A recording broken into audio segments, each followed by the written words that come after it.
राधे राधे। आशा करती हूँ कि आप सभी लोग खुश होंगे, स्वस्थ होंगे, मस्त होंगे। ओम नमः शिवाय। श्री शिवाय नमस्तुभ्यम। श्री गणेशाय नमः। अब मैं आप लोगों को भौम प्रदोष व्रत कथा सुनाने जा रही हूँ। भौम प्रदोष दिन मंगलवार को पड़ने के कारण प्रदोष को भौम प्रदोष के नाम से जाना जाता है। इस दिन भगवान शंकर की पूजा तो करनी ही चाहिए, साथ में भगवान हनुमान जी की भी पूजा अवश्य ही करनी चाहिए। कहा जाता है कि भगवान शंकर का ही रूप हनुमान जी हैं और दोनों ही भगवान विष्णु को, भगवान राम को अत्यंत ही प्रिय हैं। इसलिए हनुमान जी की भी पूजा इस दिन अवश्य ही करनी चाहिए। आइए सुनते हैं प्रदोष व्रत कथा। बड़े ही प्रेम और भक्ति भाव से इस कथा का श्रवण करें।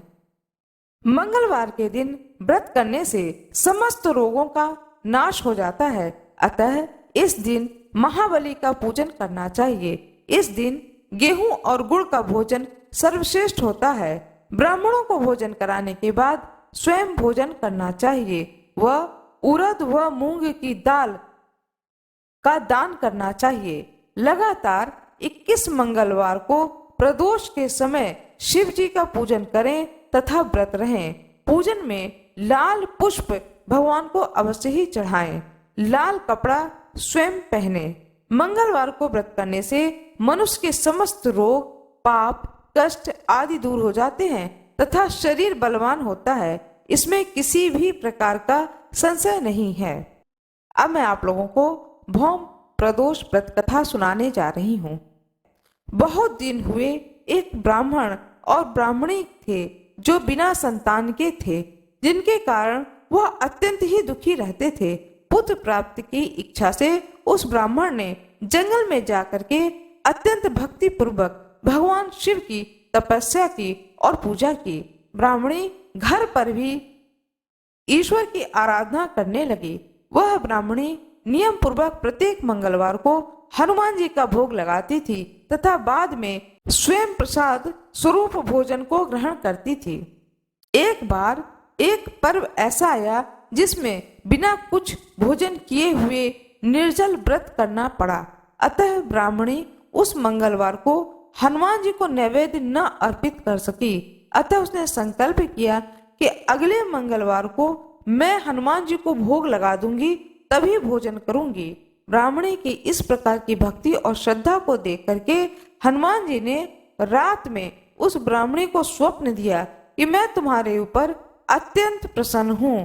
तुम यदि मंगलवार के दिन निर्जल व्रत करके मेरा भोग नहीं लगाया तो इसमें कोई चिंता की बात नहीं है।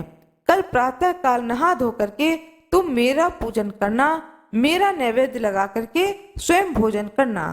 थोड़ी देर बाद सर्व गुण संपन्न बालक आएगा, उसका पुत्रवत पालन करना। वह तुम्हारी सेवा करता हुआ इस प्रकार के कार्य करेगा कि तुम्हारा यश अक्षय होगा और तुम्हारा यश पूरे संसार में फैलेगा। अगले दिन ब्राह्मणी ने स्वप्न के अनुसार कार्य किया, जिससे उसको सुंदर पुत्र प्राप्त हुआ। उधर शिव जी व हनुमान जी ने ब्राह्मण की तपस्या करते में ही कहा कि तुम्हारी मनोकामना पूर्ण हो गई है। ब्राह्मण ने घर आकर उस पुत्र को देखकर अत्यंत विस्मय किया और अपनी पत्नी से पूछा कि यह पुत्र किसका है। ब्राह्मणी ने उत्तर दिया कि यह आपका ही पुत्र है। अपनी पत्नी से इस प्रकार के वचनों को सुन करके ब्राह्मण को बहुत क्रोध आया और उसने अपनी पत्नी को उल्टा और चरित्रहीन आदि शब्दों से संबोधित किया एवं उस पुत्र को मारने के अनेक प्रयत्न किए, किंतु भगवान की कृपा से उस बालक का बाल भी बांका न हुआ। फिर हनुमान जी ने उस ब्राह्मण को स्वप्न में कहा कि हे विप्र, अपनी पत्नी एवं पुत्र के चरित्र के विषय में किसी प्रकार का संदेह न करो। मैंने तुम्हारी तपस्या और तुम्हारी पत्नी की भक्ति को देख करके इस पुत्र को वरदान में दिया है। यह बालक तुम्हारी सेवा करता हुआ तुम्हारी कीर्ति को चारों ओर फैलाएगा। दूसरे दिन ब्राह्मण अपनी पत्नी व पुत्र से प्रेम करने लगा और सुख से रहने लगा। इस लोक में अनेक सुखों को भोगता हुआ वह अंत में मोक्ष पद को प्राप्त हुआ। जो कोई भी भौम प्रदोष का व्रत करता है या पवित्र कथा को सुनता है अथवा सुनाता है, उसके समस्त पाप नष्ट हो जाते हैं एवं संपूर्ण कामनाओं की पूर्ति होती है। भगवान शंकर की जय हो। जिस प्रकार से उस ब्राह्मण की मनोकामना को भगवान शंकर ने पूरा किया, इसी प्रकार कथा कहने वाले की, कथा सुनने वाले की सभी मनोकामनाओं की पूर्ति भगवान शंकर अवश्य ही करें। भगवान गणेश की जय हो। भोले बाबा की जय हो। माता पार्वती की जय हो। विष्णु भगवान की जय हो। लक्ष्मी माता की जय हो। सभी दिव्य संतों की जय हो। दृश्य संतों की जय हो। अदृश्य संतों की जय हो। आज मैं आप लोगों को माँ अन्नपूर्णा की कथा सुनाने जा रही हूँ।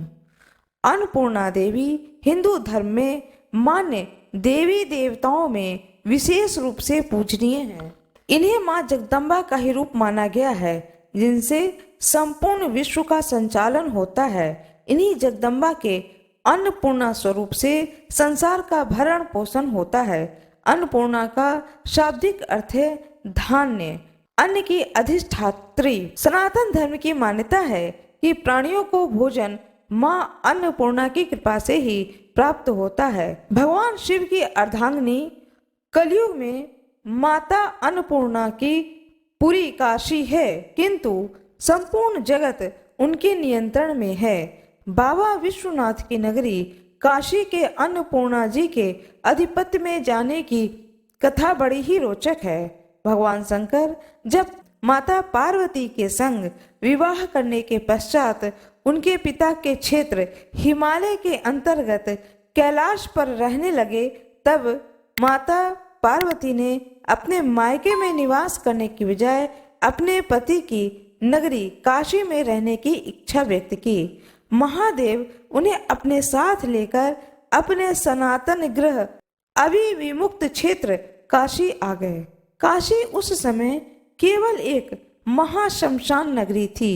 माता पार्वती को सामान्य गृहस्थ स्त्री के समान ही अपने घर का मात्र शमशान होना नहीं भाया। इस पर व्यवस्था यह बनी कि सत्य, त्रेता और द्वापर इन 3 युगों में काशी शमशान रहे और कलयुग में यह अन्नपूर्णा की पूरी होकर के बसे। इसी कारण वर्तमान समय में अन्नपूर्णा का मंदिर काशी का प्रथम देवी पीठ हुआ। स्कंद पुराण के अनुसार काशी खंड में लिखा गया है कि भगवान विश्वेश्वर गृहस्थ हैं और भवानी उनकी गृहस्थी चलाती हैं, अतः काशी वासियों के योगक्षेम का भार इन्हीं पर है। ब्रह्म वैवर्त पुराण के काशी रहस्य के अनुसार भवानी ही अन्नपूर्णा है, परंतु जनमानस आज भी अन्नपूर्णा को ही भवानी मानता है। श्रद्धालुओं की, भक्तों की ऐसी धारणा है कि माँ अन्नपूर्णा की नगरी काशी में कोई भी भूखा नहीं सोता है। एक बड़ी ही रोचक कथा है कि भगवान शिव स्वयं माता अन्नपूर्णा से भिक्षा मांगने गए थे। पौराणिक हिंदू ग्रंथों के अनुसार प्राचीन समय में किसी कारणवश यह धरती, पृथ्वी लोक बंजर हो गई, जिस वजह से धान्य और अन्न उत्पन्न नहीं हो सका। भूमि पर खाने पीने का सामान खत्म होने लगा, जिससे पृथ्वीवासियों की चिंता बढ़ गई। परेशान होकर के पृथ्वीवासी के लोग ब्रह्मा जी और भगवान श्री हरि विष्णु के शरण में गए और उनके पास पहुंचकर उनसे इस समस्या का हल निकालने की प्रार्थना करी। इस पर ब्रह्मा जी और श्री हरि विष्णु भगवान ने पृथ्वीवासियों की चिंता को जा करके भगवान शिव को बताया। पूरी बात सुनने के बाद भगवान शिव ने पृथ्वी लोक पर जा करके गहराई से निरीक्षण किया। इसके बाद पृथ्वीवासियों की चिंता दूर करने के लिए भगवान शिव ने एक भिखारी का रूप धारण किया और माता पार्वती ने माता अन्नपूर्णा का रूप धारण किया। माता अन्नपूर्णा से भिक्षा मांग करके भगवान शिव ने धरती पर रहने वाले सभी लोगों में ये अन्न बांट दिया। इससे धरती वासियों की अन्न की समस्या का अंत हो गया। अन्नपूर्णा माता की उपासना से सारे पाप नष्ट हो जाते हैं। ये अपने भक्त की सभी विपत्तियों से रक्षा करती हैं। इनके प्रसन्न हो जाने पर अनेक जन्मों से चली आ रही दरिद्रता का भी निवारण हो जाता है।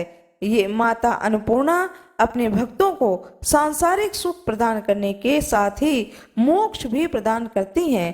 तभी तो ऋषि मुनि भी माता की स्तुति करते हुए कहते हैं, शोषणी सर्व पाप मोचनी सकलाम पदाम दारिद्र्य दम नित्य सुखम मोक्षम प्रदायनी।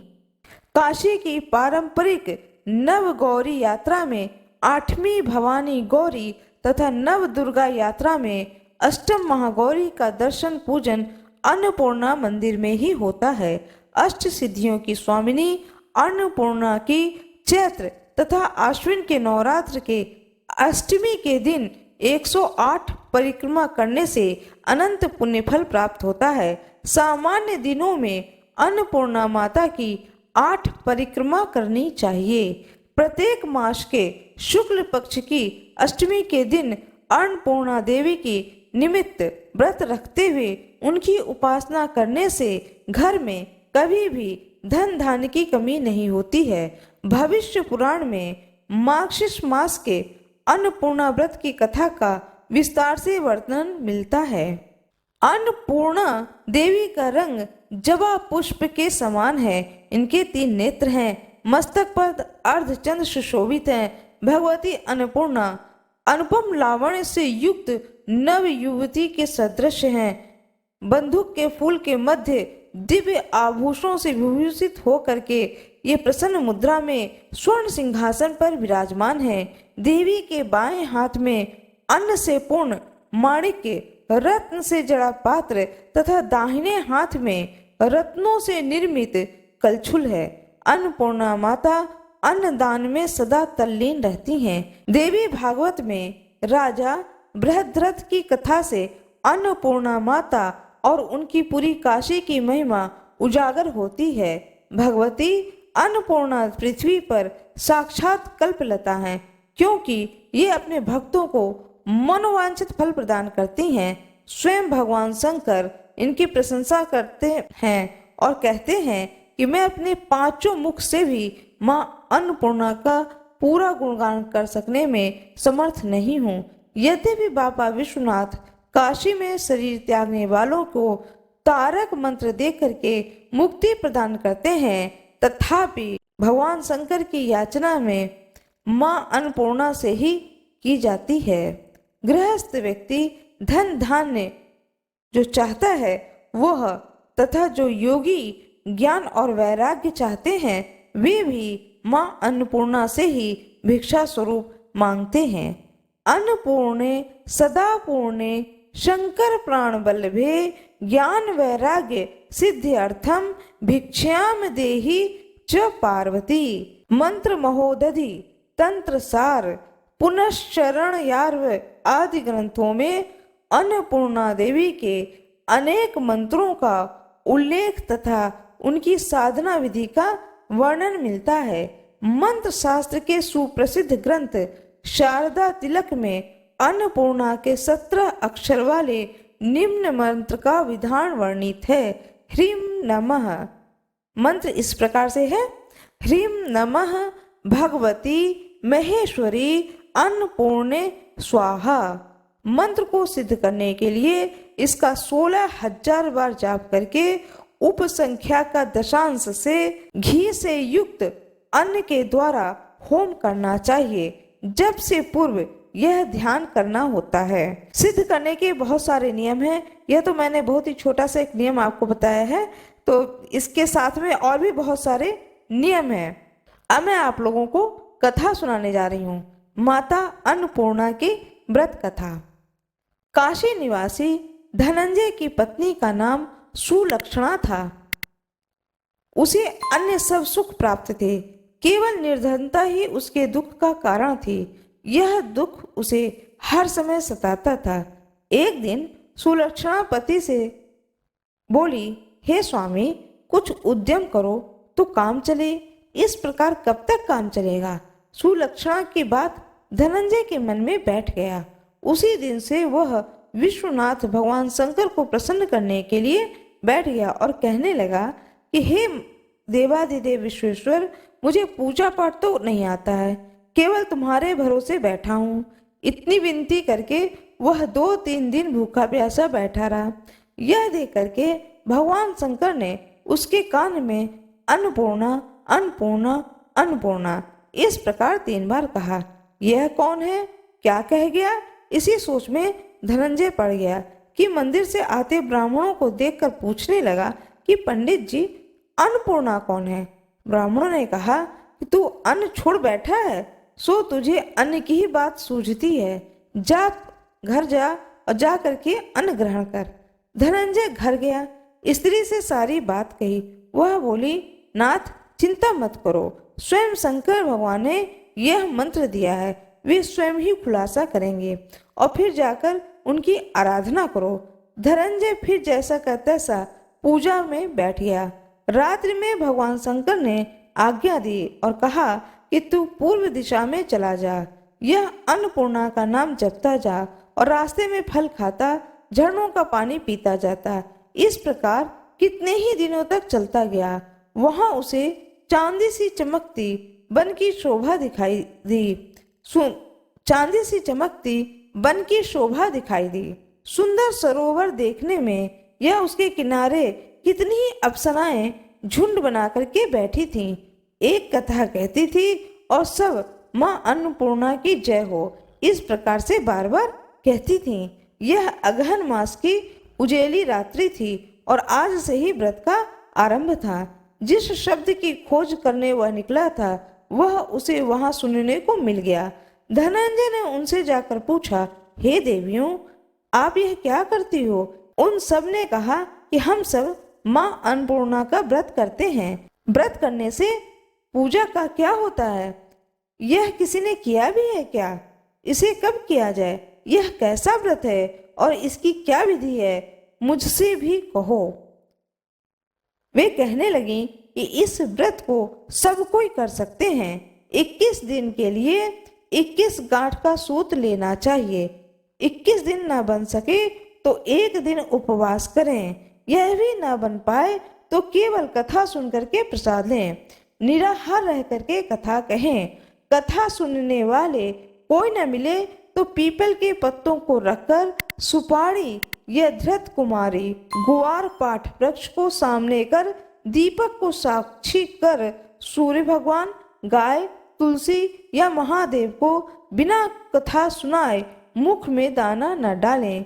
यदि कोई भी कथा सुनने वाला न हो तो पीपल के पत्ते के ऊपर सुपारी रख दें और कथा को पढ़ना शुरू करें।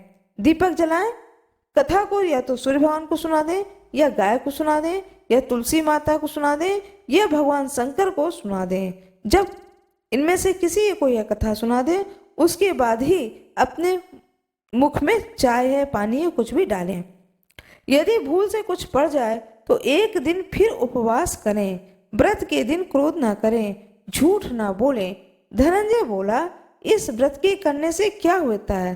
वे कहने लगी, इसके करने से अंधों को नेत्र मिलते हैं, लूलों को हाथ मिलते हैं, निर्धन के घर धन आता है, बाजिन को संतान मिलते हैं, मूर्ख को विद्या आता है। जो जिस कामना से व्रत करता है माँ उसकी सारी इच्छाएं पूर्ण करती हैं। धनंजय कहने लगा, बहनों, मेरे भी धन नहीं है, विद्या नहीं है, कुछ भी तो नहीं है। मैं तो दुखिया ब्राह्मण हूँ, मुझे इस व्रत का सूत दोगे? हाँ भाई, तेरा कल्याण हो, लो तुम्हें दूंगी, इस व्रत का मंगल सूत्र लो। धनंजय ने व्रत किया। व्रत पूरा हुआ तभी सरोवर में से 21 खंड की सुवर्ण सीढ़ी हीरा मोती जड़ी हुई प्रकट हुई। धनंजय जय अन्नपूर्णा कहता जाता था। इस प्रकार कितनी ही सीढ़ियां उतर गया तो क्या देखता है कि करोड़ों सूर्य भगवान के प्रकाश से प्रकाशमान अन्नपूर्णा माता का मंदिर है। उनके सामने सुवर्ण सिंहासन पर माता अन्नपूर्णा विराजमान है। सामने भिक्षा हेतु स्वयं भगवान शंकर खड़े हैं। देवांगनाएं चमन डुलाती हैं, कितने ही हथियार बांधे पहरा देती हैं। धनंजय दौड़ करके माँ जगदम्बा के चरणों में गिर पड़ा। देवी ने उसके मन के क्लेश को जान गई। धनंजय कहने लगा, हे माता, आप तो अंतर्यामी हो, आपको अपनी दशा क्या बताऊं। माता बोली, तुमने मेरा व्रत किया है, जा, संसार तेरा सत्कार करेगा। माता ने धनंजय की जीवा पर बीज मंत्र लिख दिया। अब तो उसके रोम रोम में विद्या प्रकट हो गई। इतने में क्या देखता है कि वह काशी विश्वनाथ के मंदिर में खड़ा है। माँ का वरदान लेकर के धनंजय घर आया, सुलक्षणा से सारी बात कही। माँ अन्नपूर्णा की कृपा से उसके घर में संपत्ति उमड़ने लगी। छोटा सा घर बहुत गिना जाने लगा। जैसे शहद के छत्ते में मक्खियां जमा होती हैं, उसी प्रकार अनेक सगे संबंधी आकर उसकी बड़ाई करने लगे। कहने लगे, इतना धन, इतना बड़ा घर, सुंदर संतान तो नहीं, इस कमाई का भोग कौन करेगा। सुलक्षणा से संतान नहीं है, इसे तुम दूसरा विवाह करो। अनिच्छा होते हुए भी धनंजय को दूसरा विवाह करना पड़ा। सती सुलक्षणा को सौत का दुख उठाना पड़ा। इस प्रकार दिन बीतते गए। फिर अगहन मास आया। नए बंधन से बंधे पति से सुलक्षणा ने कहलाया कि हम व्रत के प्रभाव से सुखी हुए हैं, इस कारण यह व्रत को छोड़ना नहीं चाहिए। यह माता जी के प्रताप है, सो हम इतने संपन्न और सुखी हैं। सुलक्षणा की बात को सुन करके धनंजय उसके यहाँ आया और व्रत में बैठ गया। नई बहू को इस व्रत की खबर नहीं थी। वह धनंजय के आने की राह देख रही थी। दिन बीतते गए। व्रत पूर्ण होने में 3 दिवस बाकी थे कि नई बहू को खबर पड़ी। उसके मन में ईर्ष्या की ज्वाला दहक रही थी। सुलक्षणा के घर वह आ पहुंची और उसने वहां भगदड़ मचा दी। वह धनंजय को अपने साथ ले आई। नए घर में धनंजय को थोड़ी देर के लिए निद्रा ने आ दबाया। इसी समय नई बहू ने उसका व्रत का सूत तोड़कर आग में फेंक दिया। अब तो माताजी का कोप जाग गया। घर में अकस्मात आग लग गई। सब कुछ जलकर खाक हो गया। सुलक्षणा जान गई। पति को फिर अपने घर ले आई। नई बहू रूठकर पिता के घर जा बैठी। पति को परमेश्वर मानने वाली सुलक्षणा बोली, हे नाथ, घबराना नहीं है। माता जी की कृपा अलौकिक है। पुत्र कुपुत्र हो जाता है, पर माता कभी भी कुमाता नहीं होती है। अब आप श्रद्धा और भक्ति से आराधना को शुरू करें, वे जरूर हमारा कल्याण करेंगी। धनंजय फिर माता की आराधना करने लगा। फिर वही सरोवर में सीढ़ी प्रकट हुई। उसमें माँ अन्नपूर्णा कहकर वह उतरा। वहां जा माताजी के चरणों में रुदन करने लगा। माता प्रसन्न होकर बोली, यह मेरी स्वर्ण की मूर्ति ले, इसकी पूजा करना, तू फिर सुखी हो जाएगा। जा, तुझे मेरा आशीर्वाद है। तेरी स्त्री सुलक्षणा ने मेरे श्रद्धा से व्रत किया है, उसे मैंने पुत्र दिया है। धनंजय ने आंखें खोली तो खुद को काशी विश्वनाथ के मंदिर में खड़ा पाया। वहां से फिर उसी प्रकार घर को गया। इधर सुलक्षणा के दिन चढ़े और महीना पूरे होते ही पुत्र को उसने जन्म दिया। गांव में आश्चर्य की लहर दौड़ गई। मानता आने लगा। इस प्रकार उसी गांव के निसंतान सेठ के पुत्र होने पर उसने माता अन्नपूर्णा के मंदिर का बनवाने का सोचा। उसने माताजी की धूमधाम से पधारो यज्ञ किया और धनंजय को मंदिर के आचार्य का पद दे दिया। जीविका के लिए मंदिर की दक्षिणा और रहने के लिए बड़ा सुंदर सा भवन दिया। धनंजय स्त्री पुत्र सहित वहां रहने लगा। माताजी के चढ़ावे में भरपूर आमदनी होने लगी। उधर नई बहू के पिता के घर डाका पड़ा। सब कुछ लुट गया। वे भीख मांगकर पेट भरने लगे। सुलक्षणा ने यह सुना तो उन्हें बुला भेजा, अलग घर में रख दिया और उनके अन्न और वस्त्र का प्रबंध किया। धनंजय, सुलक्षणा और उसके पुत्र माता जी की कृपा से आनंद से रहने लगे। माता जी ने जैसे धनंजय के घर के भंडार भरे, वैसे ही कथा पढ़ने वाले के, कथा सुनाने वाले के और कथा सुनने वाले के घर के अन्न जन धन से भंडार भरे। माता अन्नपूर्णा की जय हो। माता अन्नपूर्णा की जय हो। माता अन्नपूर्णा की जय हो, भगवान शंकर की जय हो, ब्रह्मा जी की जय हो, विष्णु भगवान की जय हो, सभी भक्तों की जय हो। प्रेम पूर्वक बोले माता अन्नपूर्णा की जय हो। जैसा कि हम सभी लोग जानते हैं कि प्रदोष व्रत महीने में 2 बार आता है, एक कृष्ण पक्ष में, एक शुक्ल पक्ष में। त्रयोदशी तिथि पर प्रदोष व्रत को धारण किया जाता है। प्रदोष व्रत भगवान शंकर को समर्पित होता है।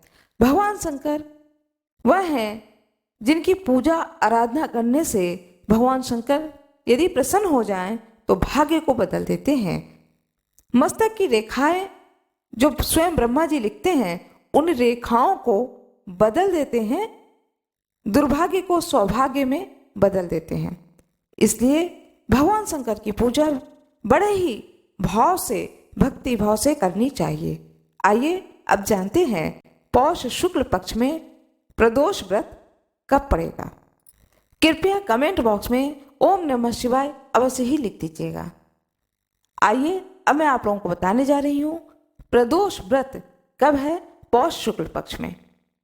नए साल 2024 का दूसरा प्रदोष व्रत पौष माह के शुक्ल पक्ष की त्रयोदशी को पड़ रहा है। यह भौम प्रदोष होगा। इस दिन भगवान शिव की पूजा प्रदोष काल में करने पर सारी मनोकामनाओं की पूर्ति होती है। इस दिन भगवान शिव की पूजा के साथ साथ हनुमान जी की भी पूजा करने से विशेष फलों की प्राप्ति होती है। आइए जानते हैं पूजा का शुभ मुहूर्त, पूजन विधि और इस दिन किए जाने वाले उपाय के बारे में। साल 2024 पौष शुक्ल प्रदोष व्रत का शुभ मुहूर्त। साल 2024 पौष शुक्ल प्रदोष व्रत 23 जनवरी मंगलवार को रखा जाएगा। प्रदोष काल पूजा का शुभ मुहूर्त सायंकाल 5:52 से 8:33 तक। पौष शुक्ल त्रयोदशी प्रारंभ होगा 22 जनवरी सायंकाल 7:51 पर। पौष शुक्ल त्रयोदशी समाप्त होगा 23 जनवरी रात्रि 8:39 पर। प्रातः काल ब्रह्म मुहूर्त में उठ करके अपने घर के मंदिर में भगवान शंकर का जो भी मूर्ति या फोटो आपके घर में हो, वहां पर खड़े होकर के स्वयं को संकल्पित करें कि आज मैंने प्रदोष व्रत को धारण किया है। भगवान शंकर की कृपा विशेष हो और व्रत निर्विघ्न समाप्त हो। बड़े भाव से मैं पूजा करूं, ऐसा अपने मन में संकल्प लें। प्रातः काल उठ करके नित्य कर्म को करके स्नान ध्यान करके भगवान शंकर की पूजा करें, साथ में हनुमान जी की भी पूजा अवश्य ही करें। प्रदोष व्रत की पूजा विशेषकर प्रदोष काल में की जाती है। प्रदोष काल यानी शाम के समय पूजा के लिए पुनः स्वच्छ होकर के भगवान शिव का गंगा जल मिले जल से अभिषेक करें। महादेव को उनके प्रिय बेलपत्र, सफेद चंदन, फल, फूल, अक्षत, धूप, दीप अर्पित करें और ओम नमः शिवाय मंत्र का जाप करें। प्रदोष व्रत कथा को सुनें, शिव चालीसा का पाठ करें, स्तुति करें। स्तुति करने के बाद में फिर आरती करें। शास्त्रों में ऐसी मान्यता है कि भौम प्रदोष के दिन सुबह स्नान के बाद महादेव का रुद्राभिषेक करना चाहिए और गाय को मीठी रोटी खिलाने से सारी मनोकामनाओं की पूर्ति होती है। भौम प्रदोष के दिन शिवलिंग पर जल चढ़ा करके 11 बार शिव चालीसा व 11 बार हनुमान चालीसा का पाठ करने से कर्ज से मुक्ति मिल जाती है। आर्थिक संकट को दूर करने के लिए इस दिन शिवलिंग पर बेलपत्र चढ़ाना चाहिए। कम से कम 1000 बेलपत्र चढ़ाना चाहिए और हनुमान चालीसा का पाठ और सुंदरकांड का पाठ भी अवश्य ही करना चाहिए। ये 2 उपाय बताए मैंने आप लोगों को कि जो कोई कर्ज से मुक्ति पाना चाहता है तो वह किस प्रकार से भगवान शंकर की पूजा करे और साथ में हनुमान जी की कृपा भी प्राप्त होगी हनुमान जी की पूजा और आराधना करने से। आशा करती हूँ कि आप लोगों को यह जानकारी अच्छी लगी होगी।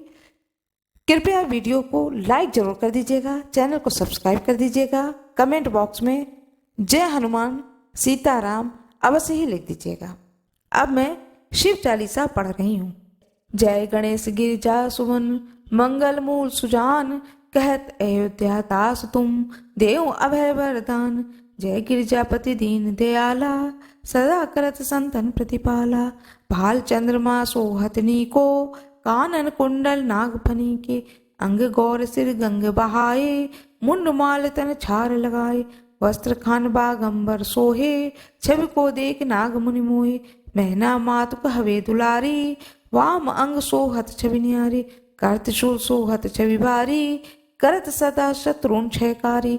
नंदी गणेश सोहे तह कैसे, सागर मध्य कमल हैं जैसे। कार्तिक श्याम और गणराऊं, या छवि को कहीं जात न काऊं। देवन जमहि जाय पुकारा, तमहि दुख प्रभु आप निवारा। क्या उपद्रव तारक भारी, देवन सब मिली तुम्हें जुहारी। तुरत शरानन आप पठायऊं, लव निमेश में मारे गिरायो। आप जलंधर असुर संहारा, श्रेयस तुम्हार विदित संसारा। त्रिपुरासुर सन युद्ध मचाई, तभी कृपा करी लीन बचाई। किया तपहि भागीरथ भारी, पूरब प्रतिज्ञा तासु पुरारी। दाहिन मह तुम कोई नाही, सेवक स्तुति करत सदाही। वेद माहि महिमा तुम गाई, अकथ अनादि भेद नहीं पाई। प्रकट उदति मंथन में ज्वाला, जत सुरासुर भय विहाला। केंदे आतः करो सहाई, नीलकंठ तब नाम कढ़ाई। पूजन रामचंद्र जब कीन्हा, जीत के लंग विभीषण दीना। सहस्त्र कमल में हो रहे धारी, कीन परीक्षा तबहि पुरारी। एक कमल प्रभु राख्यो सोई, कमल नयन पूजन जह सोई। कठिन भक्ति देखे प्रभु शंकर, भय प्रसन्न दिए इच्छित वर।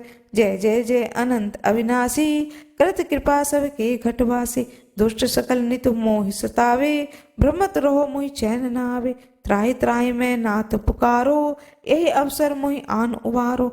लहत शूल शत्रुन को मारो, संकट ते मोहि आन उबारो। मात पिता भ्राता सब होई, संकट में पूछत नहीं कोई। स्वामी एक है आस तुम्हारी, आए हरऊ मम संकट भारी। धन निर्धन को दे सदा ही, जो कोई साचे सो फल पाए। स्तुति के विधि करो तुम्हारी, क्षमो नाथ अब चूक हमारी। शंकर हो संकट के नाशन, विघ्न विनाशक मंगल कारण। योगी यति मुनि ध्यान लगावे, नारद सारद शीस नवावे। नमो नमो जय नमः शिवाय, सुर ब्रह्मादिक पार न पाए। जो ये पाठ करे मन लाई, तापर होत हैं शंभु सहाय। ऋणनिया को हो अधिकारी, पाठ करें सो पावन हारी। पुत्र होने की इच्छा कोई, निश्चय शिव प्रसाद सोई सोई। पंडित त्रयोदशी को लावे, ध्यान पूर्वक होम करावे। त्रयोदशी व्रत करे हमेशा, तन नहीं ताके रहे कलेसा। धूप दीप नैवेद्य चढ़ावे, शंकर सम्मुख पाठ सुनावे। जन्म जन्म के पाप नसावे, अंत धाम शिवपुर में पावे। कहत अयोध्या दास तुम्हारी, जानी सकल दुखों हरऊं हमारी। नित नेम उठि प्रातः ही, पाठ करो 40। तुम मेरी मनोकामना पूर्ण करो जगदीश। मंग सिर छठी हेमंत ऋतु, संबत 64 जान। स्तुति 40 से वही पूर्ण किन कल्याण। भगवान शंकर की जय हो, माता पार्वती की जय हो, भगवान गणेश की जय हो। भगवान शंकर की आरती करें प्रेम पूर्वक। जय शिव ओमकारा, बाबा जय शिव ओमकारा। ब्रह्मा विष्णु सदा शिव, ब्रह्मा विष्णु सदा शिव। अर्धांगी धारा, जय शिव ओमकारा। एकानन चतुरानन, पंचानन राजे। हंसासन गरुणासन, हंसासन गरुणासन।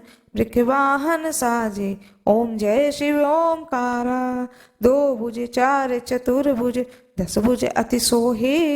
तीनों रूप निरखता, तीनों रूप निरखता। त्रिभुवन जन मोहि, ओम जय शिव ओमकारा।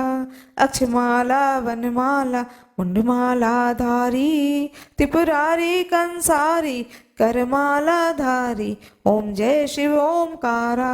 श्वेतांबर पीतांबर, बागंबर अंगे। सनकादिक ब्रह्मादिक, भूतादिक संगे। ओम जय शिव ओमकारा करके मध्य कमंडल चक्रत शूलधरता सुखकारी दुखहारी जग पालनकारी। ओम जय शिव ओमकारा ब्रह्मा विष्णु सदाशिव जानत अविवेका प्रणवाक्षर में शोभित ये तीनों एका। ओम जय शिव ओमकारा त्रिगुण स्वामी जी की आरती जो कोई नर गावे कहत शिवानंद स्वामी कहत हरिहर स्वामी मनवांछित फल पावे।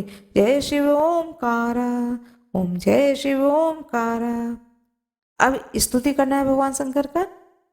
कर्पूर गौरम करुणावतारम संसार सारम भुजगेंद्र हारम सदा वसंतम हृदयारविंदे भवम भवानी सहितं नमामि। नीलाम्बुजश्याम मन कोमलागम सीता समारो पितवातिभागम पाणो महासा यकचारुचापम नमामि रामम रघुवंशनाथम। भोले बाबा की जय हो, गणेश भगवान की जय हो, माता पार्वती की जय हो, तुलसी माता की जय हो, गंगा मैया की जय हो, सभी दृश्य ऋषि मुनियों की जय हो, अदृश्य ऋषि मुनियों की जय हो, सभी देवताओं की जय हो, विष्णु भगवान की जय हो। आशा करती हूँ कि आप लोगों को यह जानकारी अच्छी लगी होगी। यदि आप लोगों को सारा दिन जो कोई भी व्रत धारण करे भगवान शंकर का, उसे चाहिए कि सारा दिन किसी भी प्रकार के सांसारिक प्रपंच में ना पड़े, सारा दिन ओम नमः शिवाय ओम नमः शिवाय इस तरह से भगवान शंकर का नाम को जपते रहें, इस मंत्र को जपते रहें और किसी की चुगली ना करें, किसी की चुगली ना सुने, झूठ ना बोलें, कोई भी गलत बात ना बोलें, ताकि आपका व्रत जो है उसका पूर्ण फल आपको प्राप्त हो सके और भगवान शंकर की कृपा प्राप्त हो सके, वो आपके व्रत और पूजन से आप पर प्रसन्न हो। आशा करती हूँ कि आप लोगों को यह जानकारी अच्छी लगी होगी। कृपया मेरे वीडियो को लाइक जरूर करिएगा, चैनल को सब्सक्राइब करिएगा, बेल आइकन अवश्य ही दबाइएगा। आप सभी लोगों का बहुत बहुत धन्यवाद। लाइक करने में आप लोगों का कोई नुकसान नहीं है, सो प्लीज लाइक जरूर करिएगा।